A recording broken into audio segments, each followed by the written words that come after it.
እንደሚታወቀው ኖት 20 አልትራ በጣም አሪፍ ስልክ ነበረ 2020 ላይ ሲወጣ እና አሁንም ደግሞ ብዙ ሰዎች መግዛት እንደምትፈልጉ አውቃለሁ እና እስቲ አድቫንቴጁ ዲስአድቫንቴጁ ምንድነው የኖት 20 አልትራ ዛሬ እናያለን። መጀመሪያ ጥሩ ነገር ከሚባለው እንጀምርና ካሜራው ነው በጣም አሪፍ ከሚባል ነገር ከዚህ ስልክ ማለት ነው እና ኖት 20 አልትራ 108 ሜጋፒክሰል ሜን ካሜራ አለው።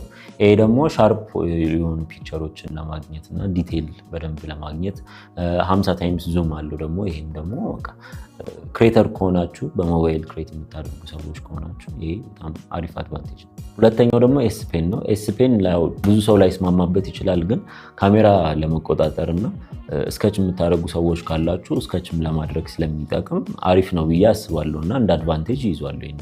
ሶስተኛው ደግሞ ዲስፕሌው ነው። ዲስፕሌው እንደምታዩት በጣም ትልቅ ነው 6.9 አሞሌድ ዲስፕሌይ እና 120 Hz ሪፍሬሽ ሬት አለው። ስለዚህ ይህንን ዲስፕሌይ ስትጠቀሙ ስሙዝ የሆነ ኤክስፔሪንስ ታገኛላችሁ ማለት ነው። በመጨረሻም እንደ አድቫንቴጅ የምለው ፍላግሺፕ ቢልድ መኖር ነው። ስልኩ እንደምታዩት ፕሪሚየም የሆነ ግላስ እና ሜታል አለው፣ ዋየርለስ ቻርጂንግ አለው፣ ዴክስ ሰፖርት ያደርጋል እና ደግሞ IP68 ዋተር ፕሩፍ ሬቲንግ አለው። ስለዚህ ገራሚ ስልክ ነው።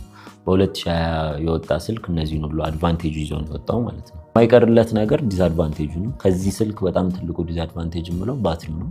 ባትሪው 4500 ሚሊ አምፓወር ነው። ያው እንደምታዩት ትልቅ ስልክ ነው፣ ትልቅ ባትሪ ይገባው ነበር ግን 4500 በቂው አይደለም። ላይ ደግሞ ስክሪኑ 120 Hz ሪፍሬሽ ሬት ስላለው ባትሪውን ቶሎ ድሬን ያደርጓል። ስለዚህ ይሄ ትልቅ ዲስአድቫንቴጅ ነው ብዬ አስባለሁ።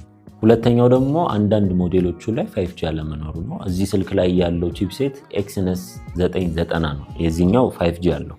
አንዳንድ ሞዴሎች ግን ስለሌላቸው እሱም እንደሌላ ዲስአድቫንቴጅ ነው ማለት ነው። በመጨረሻም ደግሞ ሄድፎን ጃክ የለውም ይሄ ስልክ። ዋይርድ የሆነ ኤርፎን የምትጠቀሙ ከሆነ ይሄም ደግሞ እንደ ዲስአድቫንቴጅ ነው ማለት ነው። ስለዚህ ከሞላ ጎደል ይሄ ስልክ ከባትሪው በስተቀር በጣም አሪፍ ስልክ ነው። በተለይ ደግሞ የኮሪያ እና የዩኤስ ስታንዳርድ ስልኮቹን የዚህን የዩኤስ እና የኮሪያ ስታንዳርዶቹን ካገኛቸዋቸው አሪፍ ናቸው ብዬ አስባለሁ። ስለዚህ ይህን ስልክ እየገዛችሁ ተጠቀሙ።